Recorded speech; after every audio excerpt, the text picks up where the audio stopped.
My possessive, wealthy wife, Chloe, takes advantage of the fact that I'm mute, deliberately misinterpreting my sign language. When I sign that I want to leave, she translates it as me wanting a gift, and on top of that transfers $3 million to my account. When I tell her first love that I'm just a substitute, she furiously confronts him, saying, "My husband is telling you to get lost. Can't you even understand sign language? No, hold on. Out of the three of us, who is the one who doesn't understand?" The day Chloe's first love returned to the country, she came home very late. As was her custom, the first thing she did upon entering was give me a hug, nuzzling against me like a cat until my clothes were a mess, making sure I was completely enveloped in her scent. This was probably some little habit she shared with her first love. "Ethan, actually today," she began. I placed my index finger on her lips, signaling for her to be quiet. I get it all. I packed my bags overnight, ready to get out of there, even if I had to carry the house on my back. My benefactor pays me $50,000 a month, and in 3 years, my family has bought 2 houses. As a substitute, I know my place. If she needed, I could even give the villa a deep clean before I left. When Chloe saw the grand meal I had prepared, she sighed deeply. "Let's eat first." I obediently served her soup and picked out dishes for her, sitting across the table and beginning to sign, "I want to Lou." Before I could finish the last sign for leave, my phone buzzed with a notification. A bank deposit of $3 million. "I know, I didn't forget your gift," Chloe said, leaning forward to gently take my hand. Her eyes filled with tenderness. "I thought about it, and this is the gift you'd like the most. Happy birthday, Ethan. I understand completely." "No, wait. Which one of us understands here?" I wiped the sweat from my forehead, secured the $3 million, and tried to sign to her one more time. I meant, "I want." Chloe understood again. Her eyes darkened and she subconsciously licked her lips before leaning over and pinning me to the large bed. "I get it. That's not out of the question. It is your birthday after all. I'll satisfy your every wish." The night was dreamless, but my back was genuinely sore. Everyone knew Chloe had a childhood sweetheart, a first love everyone was waiting for them to end up with. But he had abandoned Chloe and gone abroad alone. So I signed an agreement to marry Chloe, receiving $50,000 a month to be a well-behaved, understanding substitute. I was quietly making a fortune. Thinking of this, I gently touched the priceless wedding ring on my left hand. Her first love was back. He surely wouldn't wear a second-hand ring. That meant the ring was mine, another tidy profit. I happily took photos and listed it on a second-hand website. Suddenly, a phone rang from under the pillow. My hand moved faster than my brain, and by the time I realized it was Chloe's phone, I had already answered the call. A cool male voice came through the receiver. A man's voice. "Are you Chloe's assistant?" I couldn't speak. After a moment of hesitation, I managed a soft, "Tell her little psycho is back." Without a second's hesitation, I hung up and promptly sent the location of a psychiatric hospital to this person. Is this how phone scams work these days? Wait, I've been careless. Little Psycho must be Chloe's first love. They sure had some interesting pet names. I gasped frantically, trying to retract the message. Just then, the bedroom door opened. Chloe had come home to get her phone. "You're awake." My eyes darted around in a panic. Chloe misinterpreted my expression, frowning as she walked towards me. "Still hurts." As she walked, she took off her jacket, single-handedly unbuttoned her cuff, and rolled her shirt sleeve up to her forearm. Her long fingers picked up the tube of ointment from the nightstand. "I put medicine on it for you this morning." My head buzzed and my face instantly turned red. Suddenly, an idea struck me and I signed to her. "I need to go to the hospital." "Fine. I'll have a doctor come to the house." I quickly grabbed my phone and showed it to her. "Go to this hospital." "Can you go there first and wait for me? I'll be right behind you." A flicker of astonishment crossed the woman's beautiful face. Her long lashes fluttered a few times as she squatted down, staring at me intently. A psychiatric hospital is still a hospital. Why can't they treat external injuries? This is a bit complicated. Don't ask for details. Due to my mistake, Chloe and her first love's reunion took place in a psychiatric hospital building, but no harm done. In the hospital lobby, the first love tearfully threw himself at Chloe like a fledgling returning to the nest. It was the little psycho's fault for being willful back then. He's apologizing to you now. Are you still willing to let him be your groom? The little psycho has been punished. He has severe depression, the kind that can't be cured. He's in so much pain, he could die. Hiding in the distance, I broke out in goosebumps, trying my best to shrink and become invisible. My gaze was inadvertently drawn to a hospital poster. This research project looks like it could be profitable. A 20% annual dividend. Maybe I should invest a little. About 2 hours later, I discovered 18 missed calls from Chloe on my phone. I rushed back to the hospital lobby. Her first love was squatting on the floor, crying while Chloe leaned against a wall, her lips pressed tightly together. A chilling, predatory glint shone in her dark eyes, her usually cool demeanor now terrifying. As I slowly approached, I suddenly heard her say to him, "Could you have some shame? Do you take me for a fool?" Her first love, his heart breaking, pointed a trembling finger at me. Is it because of him? Chloe turned her head, and in an instant, all the hostility vanished, replaced by a hint of grievance. She walked quickly to my side and took my hand, holding it so tightly it was as if she feared I would run away. She said to her first love, "Of course it's because of my husband. I've been married for 3 years. Please have some self-respect." After speaking, Chloe looked down at me, the grievance in her eyes no longer concealed. She gave me a little push, prompting me to say something. I stood there stunned for a moment before reluctantly signing to her first love. Actually, I am a substitute. He couldn't understand, but a stack of documents in my arms scattered to the floor. Chloe glanced down, picked one up, and handed it to him. "I don't think you understand. Let me explain my husband's meaning. He invested in this hospital's research program specifically to cure people with brain problems like you. Please go get treatment. If you're short on money, my husband will sponsor you. Just stop embarrassing yourself out here." Was that what I meant? Chloe, how did you understand it that way again? Ethan, I have to be clear with you. My feelings are just as I said in our wedding vows. You are the person I love most. You were 3 years ago. You are now, and you will be for the rest of my life. On the way back, Chloe was driving. She looked at me through the rearview mirror, her gaze so intense it made me feel a little guilty. Wedding vows are just a formality. I had also sworn to be faithful to my partner, but in reality, I'd been secretly building a nest egg. After getting that $3 million yesterday, I had already started planning my divorce and retirement in the countryside. All in all, Chloe and I had only known each other for 3 years and 1 month. If it weren't for the fact that I resembled her first love, I wouldn't believe she could fall so deeply in love with a man for no reason. As if hearing my thoughts, Chloe's grip on the steering wheel tightened, and her voice came out strained.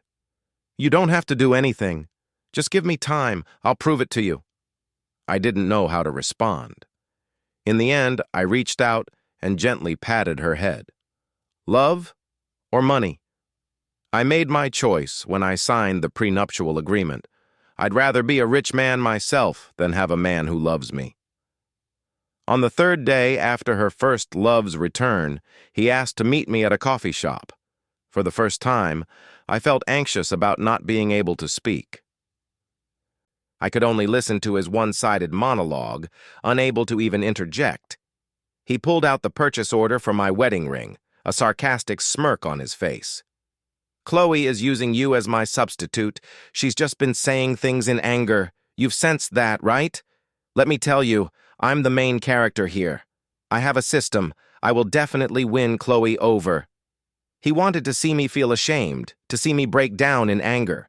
Instead, I wrote on a piece of paper and asked him, "What's your system's budget for getting rid of me?" He was stunned. Blushing, I presented my QR code to him. Selling the ring on the platform has a pretty high service fee. Can we just do an offline transaction? After typing, I took off the ring and showed him all the details, the band, the diamond, the engraving. But until the money was in my account, the ring wasn't leaving my hand. He was completely bewildered, his hands clutching his Hermes bag so tightly his fingertips turned blue from the leather. He threw a check at me, telling me to fill in the number. Name your price. Take the money and get as far away as possible. My eyes lit up.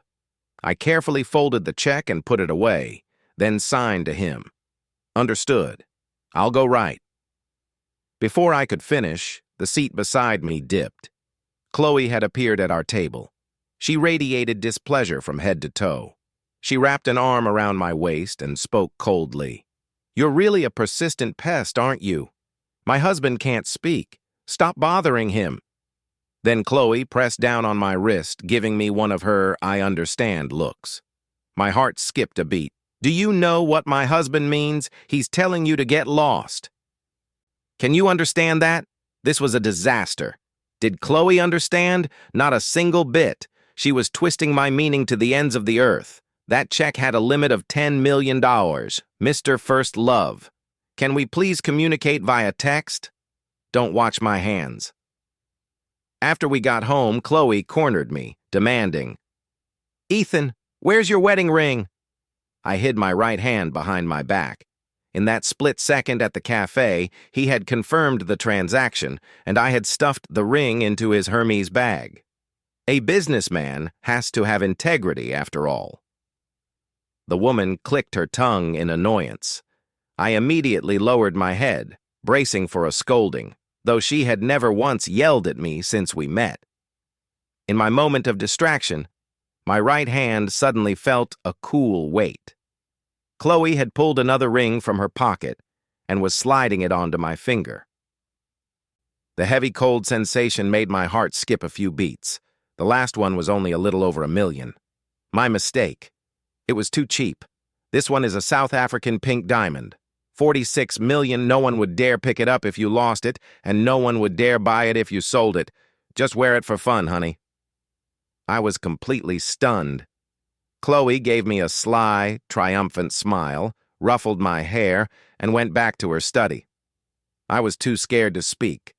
Wealth had come so suddenly. Maybe I should stay a few more days. I might just go from being a millionaire to a billionaire.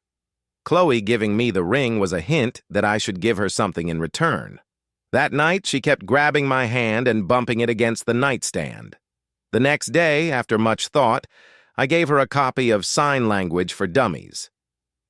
She was so happy she didn't come home for 3 days.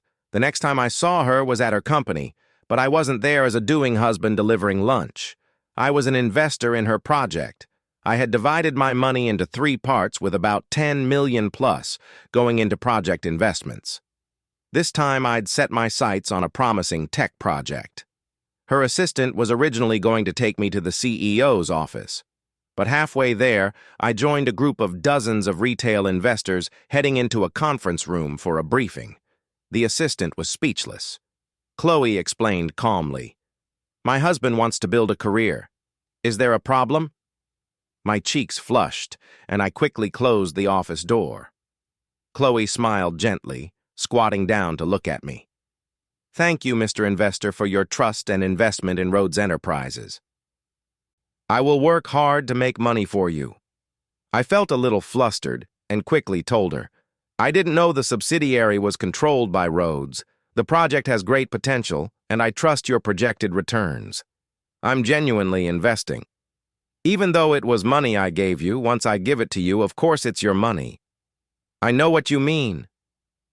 Chloe enveloped my fingers in her palm, her eyes reflecting the light.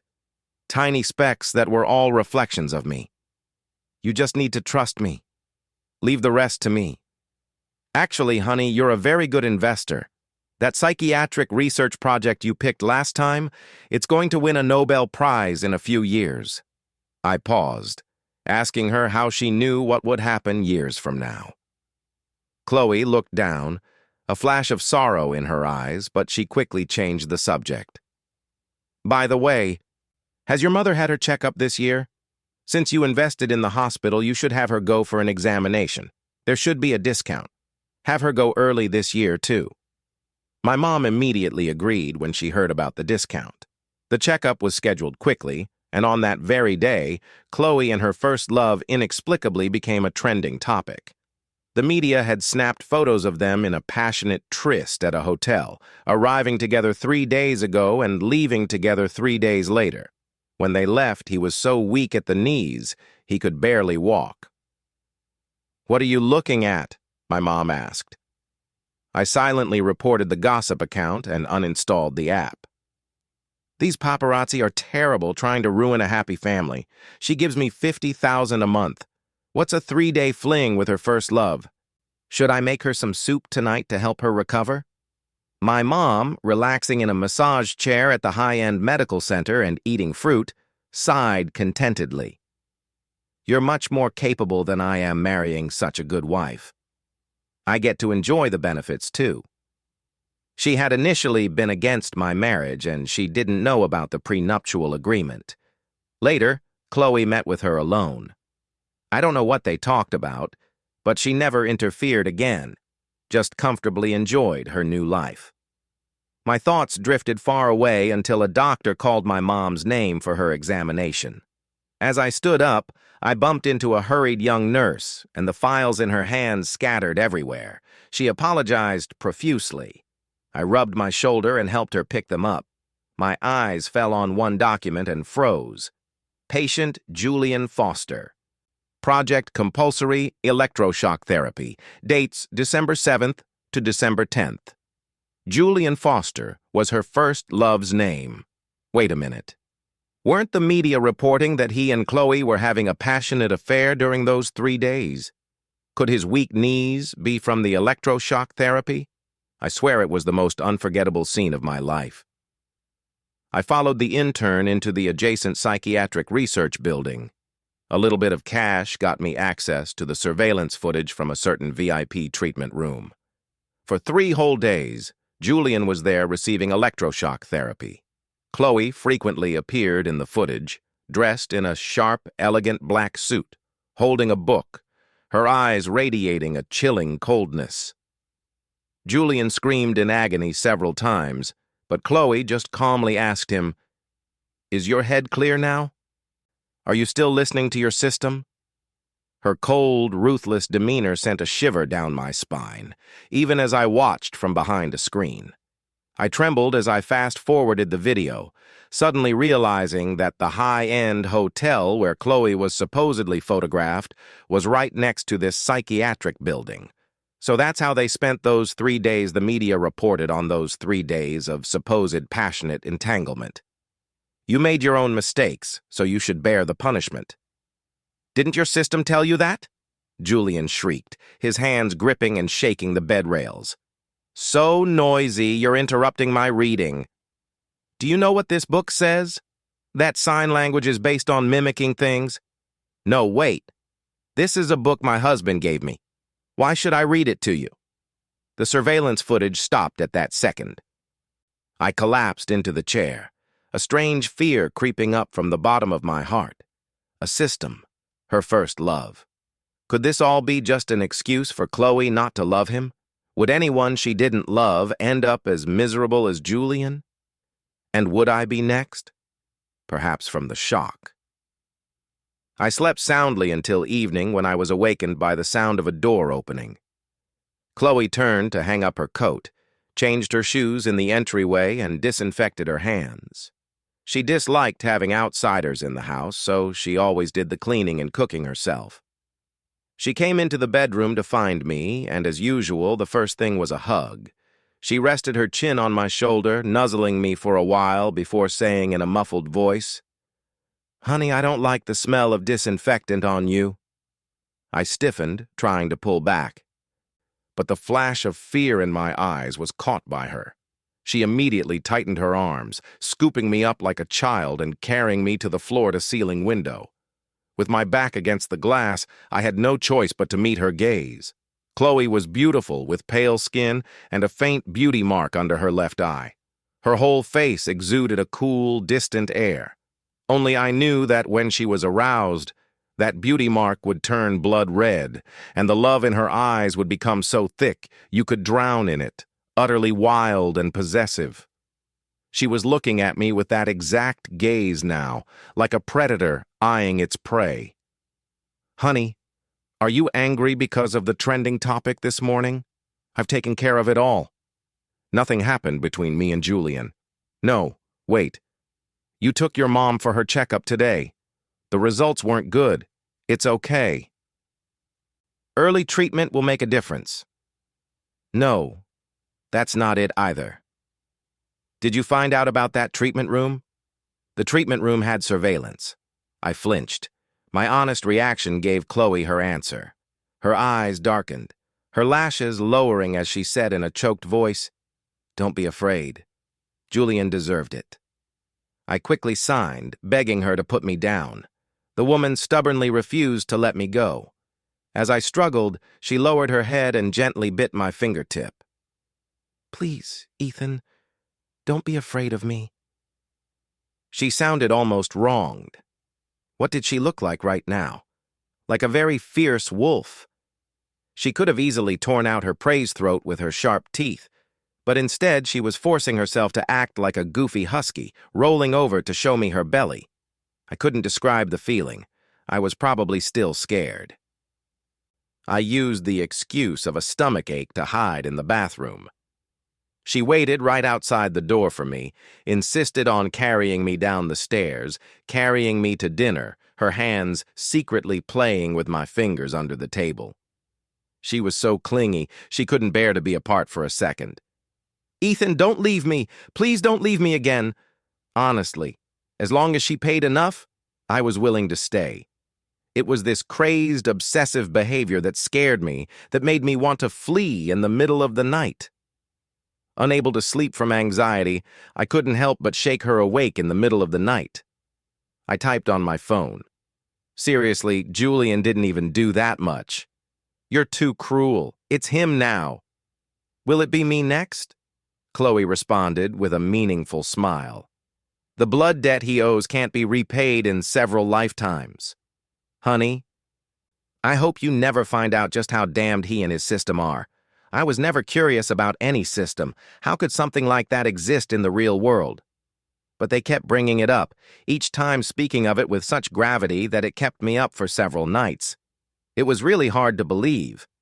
Lack of sleep made me irritable. When I went to throw out the trash, I tossed the bag into the dumpster with extra force.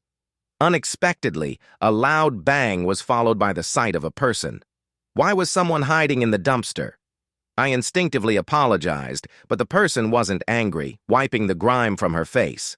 She walked towards me with a lewd smile. "I've been waiting for days to finally see you. You're so delicate and your body is amazing. I'd like you even better with nothing on." My mind went blank in broad daylight. Did I hear that right? How dare she? The woman got closer and closer, her hand reaching out to caress my face. Her phone held up for me to see. It was a screen recording of a trending topic from the early morning of December 7th. Someone had posted deep fake photos and a short video of me. About 5 seconds later, the topic was completely scrubbed from the internet. The person who deleted it is so annoying. This kind of perk should be shared with all the sisters. But someone tipped us off in advance, so we managed to save a lot. Tipped off in advance.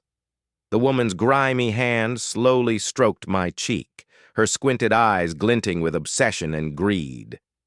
The next second, I jammed my fingers hard into her nostrils and grabbed a discarded wooden plank, slamming it into her abdomen.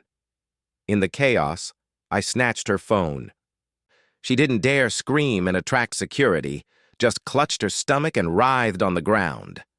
I quickly scrolled through her chat history, and after searching for keywords, I found that one of the accounts sharing the perks was linked to a shady company called Shady Pines Media. Shady Pines Media. A quick online search revealed that Julian was an investor in Shady Pines Media, so this was the real reason for Chloe's revenge. About half an hour later, Chloe, having run a dozen red lights, appeared at the police station, her eyes bloodshot. She coldly scanned every face in the lobby. When she heard that I had beaten the suspect so badly, she was now sterile and bleeding profusely from the nose. She was visibly stunned. "Honey, if she did anything else to hurt you, you have to tell me. Don't keep it inside. Don't be afraid. You have to tell me. You understand? I'll deal with that woman, and with Shady Pines' media, and with Julian. I won't let a single one of them off." Back in the car, Chloe still held my hand tightly, her dark eyes filled with a suffocating tension. It was as if she was looking through my face at someone else. Another Ethan who was timid, weak, and easily bullied. I didn't know how to ease her anxiety, so I could only reach out and gently smooth the frown lines on her forehead. I didn't let her bully me. "I'm sorry about the other day. I was so scared when I saw the electroshock video. I was afraid you'd do that to me one day. I didn't realize Julian was so disgusting." Chloe carefully cupped my face, saying word by word, "I would never do that to you. You are not like him. You are not like anyone else. Do you understand, Ethan?" I could clearly feel my cheeks burning, my heart pounding. I quickly averted my gaze and started signing to change the subject. "Julian has a system. So do you have some kind of superpower? Is it mind-reading or time travel? Don't tell me you've been reincarnated." My answer was the roar of an engine. Chloe fastened her seatbelt and started the car.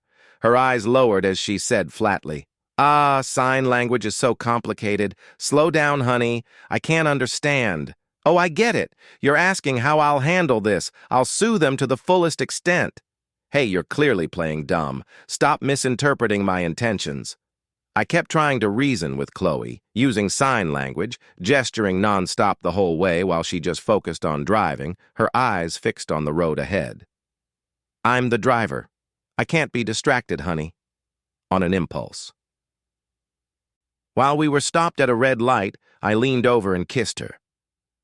"This is to thank you for helping me. Understand it however you want." The air went quiet. The light had been green for several seconds before Chloe took a deep breath and started driving again. After a while, the tips of her ears turned slightly red, and she said in a hoarse voice, "Kiss me again. If you kiss me again, I think I might understand." In the second month after her first love's return, I, the mute substitute, successfully bid on a prime downtown lot in Manhattan, and my investment income began to double. Julian, on the other hand, was tormented to the point of a mental breakdown, even having a small piece of his tongue cut off, leaving him unable to speak clearly. He was facing jail time for producing the deep-faked video of me. Nothing was turning out as I had imagined. You know, you can only throw tantrums and be completely vulnerable with the person you're closest to. What I mean is, we were childhood sweethearts for 18 years. Chloe is only this crazy for me. The more she tortures me, the more it proves she loves me. She's punishing me for leaving her, right? It's another form of unrequited love. In the bakery I had invested in, a customer consecutively complained about 10 different cakes and demanded to see the owner. When I arrived, I saw that this difficult customer was Julian. I wanted to give him a refund and send him on his way, but he brazenly started talking about something else. "I really envy that you still have a mother. My parents died abroad. Chloe doesn't know yet. She'd feel sorry for me, wouldn't she? She'd pity me. If I were you, I'd grab a pile of cash and get out of here fast. Wasting your time by Chloe's side, only to wake up in your 30s and realize she'll never love you and then leave in disgrace." I frowned when Julian opened his mouth again. I shoved a cheesecake right in his face. "Maybe your system is all-powerful, but you're still just a kept man chasing after a woman. Don't play games with me. I don't care who Chloe truly loves, so you don't need to worry about my future. As for you, if you can't win Chloe over, you should find another rich woman to marry into. It seems you can't live without one." Melted cheesecake mixed with tears rolled down Julian's face. his eyelashes sticky with sugar, trembling violently. His face turned the color of an angry liver. Suddenly, he slammed his chest and fell from his chair, a wheezing sound escaping his lungs as his face contorted, seemingly unable to breathe. "What was this? Don't wreck my bakery!" I immediately had an employee call 911. As we were frantically loading him onto the ambulance, his phone, which had been on a video call, slipped from his pocket. The entire conversation had been clearly recorded, and on the other end of the screen was Chloe's office. Julian suddenly gripped the phone and screamed, "Did you see that, Chloe? Ethan doesn't love you at all. I'm the one who loves you so much I'm about to die. I'm your little psycho. You said you would marry me." Only the corner of Chloe's chin was visible in the frame. After a long silence, a single tear slid silently down her cheek. For some reason, my heart ached along with it. My career as a substitute was probably ending early. I calculated my earnings. After paying back the principal and interest from all these years, I should have enough left to buy my mom a small house. My benefactor, Chloe, didn't come home all night. Not that it mattered. Even if she did, it would be awkward. The next morning, I planned to pack my things and stay with my mom for a few days. She lives alone. To my surprise, when I walked into the dining room, the table was already set with breakfast, the fried eggs still steaming. We don't have a maid, which meant Chloe had been home. She made a meal and then left. What was that all about? There was also a school reunion invitation on the table. Just as I was about to pick it up, I heard footsteps behind me. Chloe was home. Her messy hair fell across her forehead. When our eyes met, an awkward tension filled the air. I forced myself to sit down and eat. She also sat down, expressionless, and began to viciously cut her fried egg. Suddenly, she asked, "Did you see the invitation?" I immediately sat up straight and shook my head, pushing the invitation towards her. "It's your private mail. I can't just look through it." With a clatter, Chloe dropped her knife and fork and walked into the study without looking back. For the rest of the day, we didn't exchange a single word. She even cooked lunch and dinner and cleaned the cat's litter box, all without saying a thing. She's angry, isn't she? She's sulking. After agonizing until midnight, I placed a glass of milk outside the guest room where Chloe was sleeping and went back to my room feeling uneasy. Sometime later, in a state of half-leap, a warm body pressed against me from behind. Hugging me tightly through the blankets, she muttered to herself like a child, "Hold me, I'm angry. Can't you tell? You're comforting me, right? Okay, I'll forgive you then." I couldn't help but chuckle under the covers. My eyes met Chloe's. Her deep eyes swirled with intense love as she said to me very seriously, word by word, "I need to be clear with you. I tortured Julian only because I hate him. He's so sick in the head. He fantasizes that it's love. My life from now on has absolutely nothing to do with him. Now the answer to all my emotions is you." As she spoke, Chloe's eyes lowered and she whispered, "You saw the reunion invitation, right? It says to bring a guest. I'm already married. What would it look like if I went alone?" On New Year's Eve, I accompanied Chloe to the Columbia University reunion.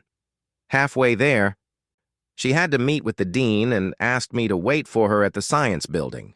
My grades would never have gotten me into a school this good. But for some reason, everything here felt strangely familiar, as if a version of me from a parallel universe had once furiously scribbled in these labs, pulling all-nighters. This science building is a bit old. Does the department need investors? Thump. A thick dictionary fell beside me. A man's arrogant voice came from behind. "It seems Chloe really loves you, bringing you to a private place like the lab." Julian slowly walked towards me. He was a man at the end of his rope. Yet, he was forcing a calm and composed demeanor.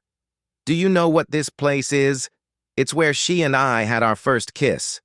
She'll never tell you these things. Women are always sentimental about their firsts.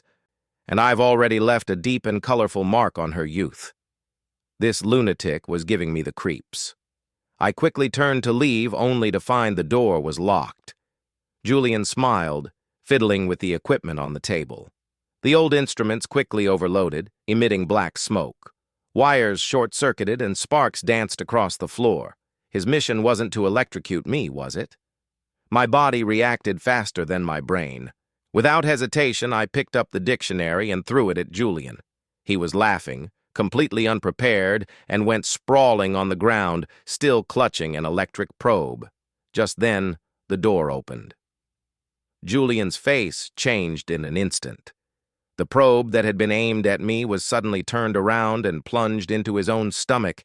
"Please, Ethan, I won't take Chloe from you. I swear we'll just be friends." "I'm not part of the system anymore. Do I have to die for you to let me go?" In broad daylight, was this madman ever going to stop? Did he think I was an idiot? This room has cameras. I angrily looked up to find them, but the surveillance camera had been smashed, leaving only an empty shell hanging on the wall. My heart pounded for a second, but only a second. Chloe's hand immediately wrapped around my waist, pulling me gently into her embrace. "Looking for the camera?" "He dismantled it a while ago. It's part of his systems mission. But it's better this way, isn't it?" "Makes things easier," Julian whimpered, his body trembling as he looked at Chloe. "It was the little psycho's fault. I shouldn't have had so many memories with you. I won't bother you anymore. I didn't think Ethan would want me dead. Please ask Ethan to spare me." Chloe's eyes turned icy as she quickly cut him off. "My husband might spare you, but I never said I would." She kicked the probe with the tip of her shoe, her gaze bottomless and dark. 220 volts. "I guess that's not enough for an idiot like you, is it? The system's final mission for you was to either get rid of me or take out Ethan. Did it ever tell you about the third option? For example, you die. I seem to be caught in Chloe's story of reincarnation and revenge. She must have been terribly wronged by Julian in her past life to be this ruthless. But what about the past me? What did I do to deserve to be so cherished by her? Did she truly love me? Or was she atoning for a debt to a stranger from a past life through me? What? You and that husband worshiper are fighting. After hiding out at my mom's for 5 days, she finally couldn't stand it and kicked me out. I'm so anxious. Just go back to your big villa. Isn't that better?" I couldn't explain such a complex situation with sign language. After much thought, I just asked her, "Do you think we're in love?" My mom looked at me as if she'd seen a ghost. "At least she hasn't done anything to hurt you, right? You say you want to leave, but I've been waiting from spring to winter. If I wait any longer, I'll be holding grandchildren. She wants to be stuck to you 24/7. You haven't had a chance to make things clear with her. What's with all this coy drama?" My mom clicked her tongue and pulled a document from a small drawer. 3 years ago, Chloe had begged her for a long time before she signed it. "You know, I was always against you dating or getting married, but then this silly girl just presented herself. If you divorce Chloe, you get to take all her assets. For any reason at all. She said something about owing you from a past life seemed a bit off in the head. But I've watched her these past 3 years. She's genuinely good to you. So it was because of that after all. What nonsense about a past life?" A lump formed in my throat. My mom suddenly pushed me from behind. "You want to see her? You want to ask her clearly? Then go downstairs and find her. Her car has been parked downstairs this whole time. Anyway, she's been squatting down there like a bodyguard every night. You couples are so annoying.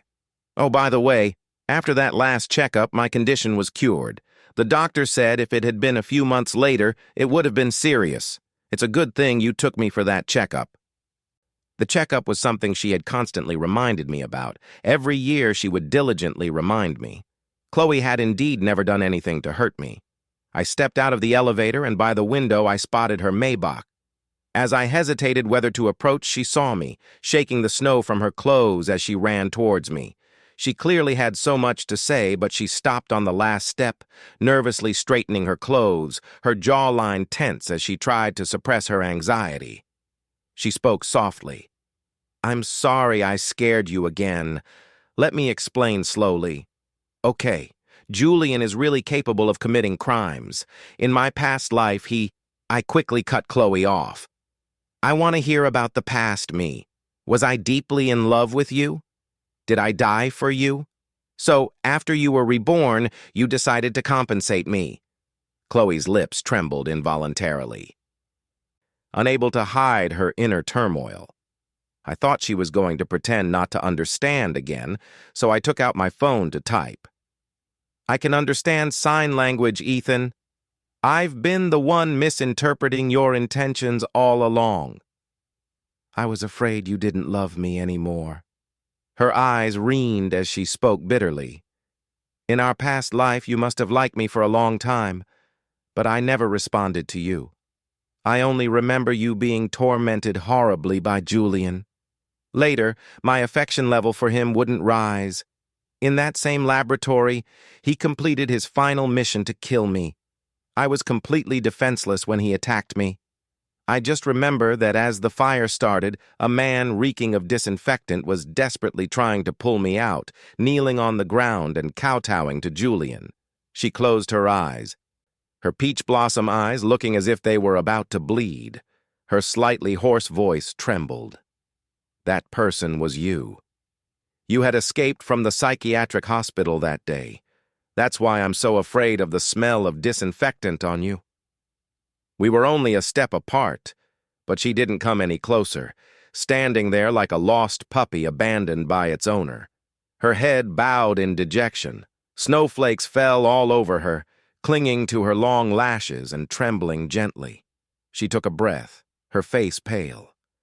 "Actually, I also think it's despicable to force you like this. You don't remember any past life. Let's get a divorce. I'll give you back your freedom."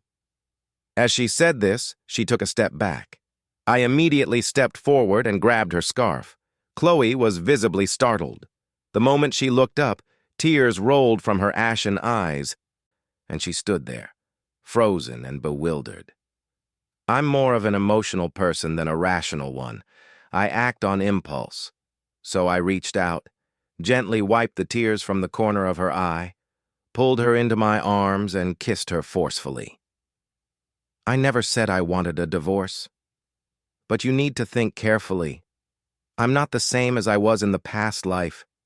At least I don't love you that much yet. Please get to know me again. Understand my intentions seriously and then ask me out on a proper date. I'll wait for the spring breeze and the falling leaves, for the New Year's fireworks, and for a better